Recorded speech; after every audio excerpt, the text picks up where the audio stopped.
Vzpomínáte si na ten pocit, kdy jste poprvé zapnuli hru, která vás úplně pohltila?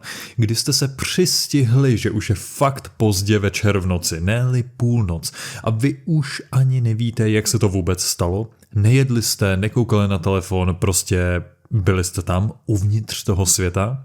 Já mám tenhle zážitek spojený s mnoha hrami, hlavně s World of Warcraft, poprvé na oficiálním serveru. Konkrétně s tím momentem, kdy jsem poprvé vstoupil do Orgrimmaru, protože jsem začínal jako ork válečník. Velmi klišé, ale mě to tehdy strašně bavilo. Obrovské město, hráči všude kolem, nevěděl jsem kam dřív, ale rozhodně jsem něco musel dělat. Měl jsem před sebou celý Azeroth, rozsáhlý svět plný možností, příběhů, progresu a potenciálních spoluhráčů. Mimochodem, velmi podobné pocity jsem obecně zažíval u her s otevřenými světy, jako třeba Elder Scrolls Skyrim, kam se občas vracím dodnes. Starší RPG Gothic nebo jakákoliv jiná vtahující hra dělaná srdíčkem. A já se od té doby ptám, proč? Proč ta hra dokáže něco, co škola, práce ani spousta jiných věcí nedokážou? Proč v ní člověk dobrovolně tráví hodiny, dny, týdny a v součtu měsíce a roky? Zrovna tady to byl svět otevřených možností jako Azeroth, ale však reálný svět působí zrovna tak, ba i mnohem víc. Jak je to možné, že dáváme i občas vědomě přednost virtuálním světům před tím skutečným? Dobré otázky, následované složitějšími odpověďmi, ale cesta k nim je krásná. Přátelé, vítejte u podcastu Už to vypni, kde si budeme povídat o tom, proč nás hraní videoher tak baví, jaké myšlenky a teorie z psychologie se v gamingu objevují a co nám to může říct třeba o nás samých. A také, toto je spíše moje osobní vsuvka, že to není vůbec žádná ďábelská metla lidstva, ale koníček jako každý jiný. Jmenuji se David a celý život hraju videohry. Na téma své diplomky jsem přišel při prohledávání dungeonů ve Skyrimu a herní průmysl považuji za jeden z nejkrásnějších kreativních odvětví na světě. A dneska začneme s tématem, které se na začátek téměř nabízí samo. Proč vlastně hrajeme ty hry? Čím nás hry tak přitahují a co nám to říká o tom, kdo jsme? Protože věřím, že odpověď na tuhle otázku není jen hrajeme, protože nás to baví, ale je zatím něco mnohem většího a niternějšího. Pojďme se na to podívat. V 80. letech přišli dva američtí psychologové, Edward Dacey a Richard Ryan, s teorií, která změnila to, jak rozumíme lidské motivaci. Říká se jí teorie sebeurčení, v originále Self-Determination Theory. A její základní myšlenka je elegantně jednoduchá. Každý člověk má 3 základní psychologické potřeby. Pokud jsou naplněny, cítíme se dobře, jsme motivovaní, rosteme. Pokud nejsou, strádáme. Jak si je budeme říkat, zkuste se u toho zamyslet, jak moc je cítíte ve svém každodenním životě. Jdeme se na to vrhnout. Takže prvním je autonomie.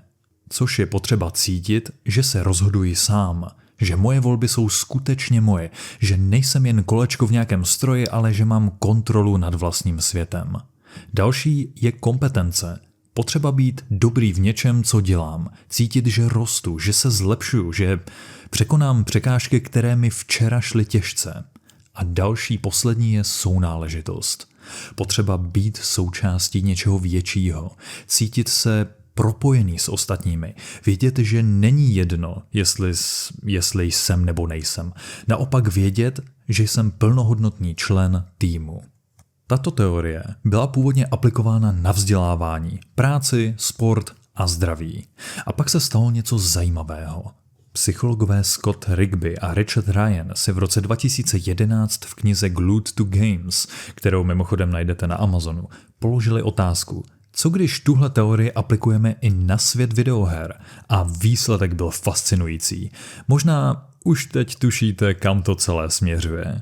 Zjistili, že hry jsou tak návykové právě proto, že naplňují všechny 3 potřeby zároveň a dělají to lépe než právě většina věcí v reálném světě. Takže když máte pocit, že byste u některých ze svých oblíbených titulů trávili klidně i celý víkend, není to tak úplně náhodou. Pa dokonce to není ani štěstí vývojářů nebo jen dobrý marketing. Je to design. Hry jsou navržené tak, aby trefily právě tyhle 3 psychologické spouštěče. A když se podaří udělat skvělý design hry, výsledkem je zážitek, který si pamatujete celý život. Pojďme si to rozebrat na příkladech třeba z World of Warcraft. To je za mě asi nejlepší kandidát na demonstraci, protože tam mnoho hráčů trávilo celé roky, včetně mě. Nicméně jsem přesvědčený o tom, že to bude platit i pro spoustu dalších her, takže si případně dosaďte třeba svůj oblíbený titul. Začneme autonomií. Vybavte si obrazovku a nastavení vašeho avatara. Na ten moment, kdy jste si vybírali rasu, klasu, případně další podmnožiny schopností postavy a upravovali si vzhled.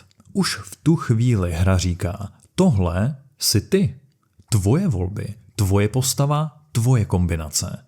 A pak vás hra vypustí do světa do startovní lokace plnit questy.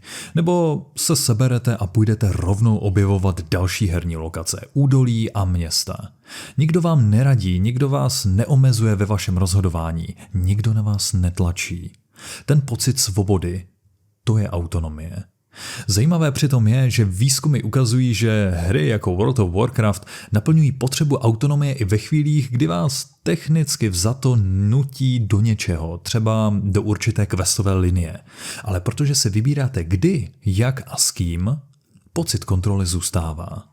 Na to hned navážeme kompetencí ve World of Warcraft. Obecně WoWko je mistrovské dílo z hlediska křivky učení. První questy jsou triviální.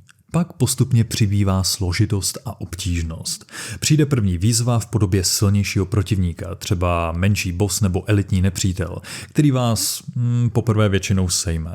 A po druhé a po třetí a tak dále. Ale když ho konečně překonáte, ten pocit, znáte to. Ten pocit, kdy vám proteče přívalová vlna dopaminu přímo do mozku a vy si říkáte yes, konečně. Napadá mě možná ještě jeden příklad a možná i lepší.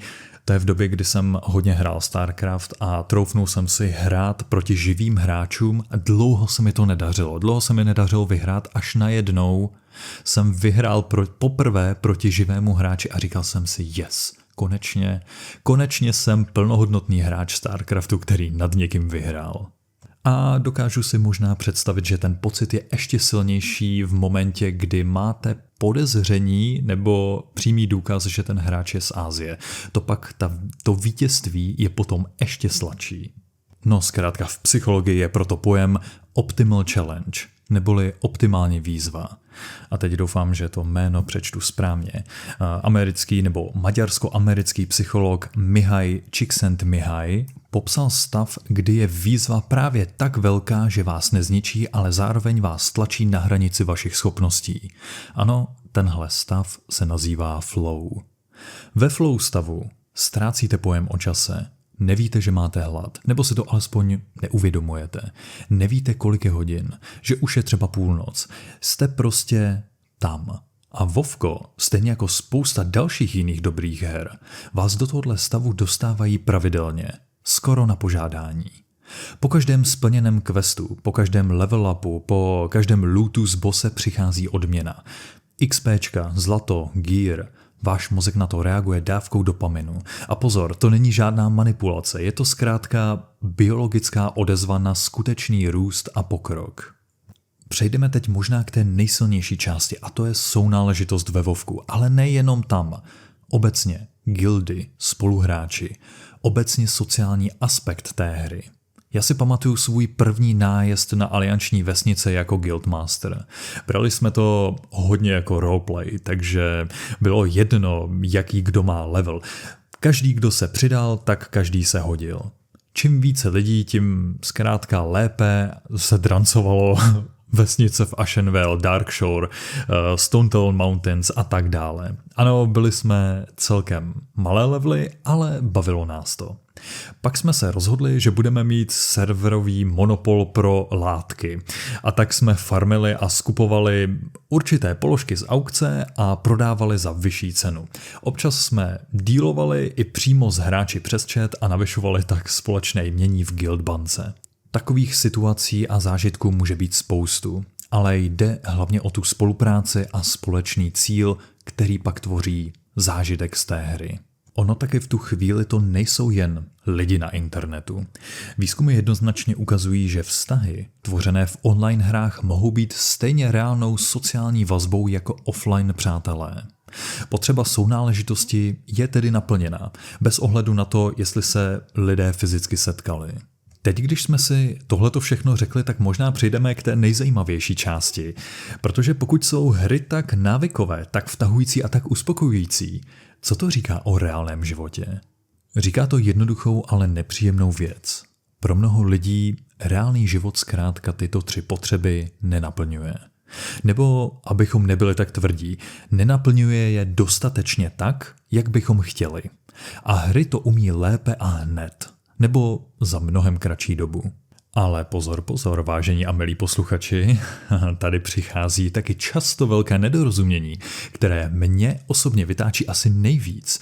Když něco takového řekneme, tak už slyším ty progresivní a ambiciozní rodiče, life coache nebo podobné rozumrady, jak okamžitě vyrukují se slovy vidíš, já ti to říkal, hry jsou špatné a vůbec je to jenom ztráta času, lidé tak utíkají od reality.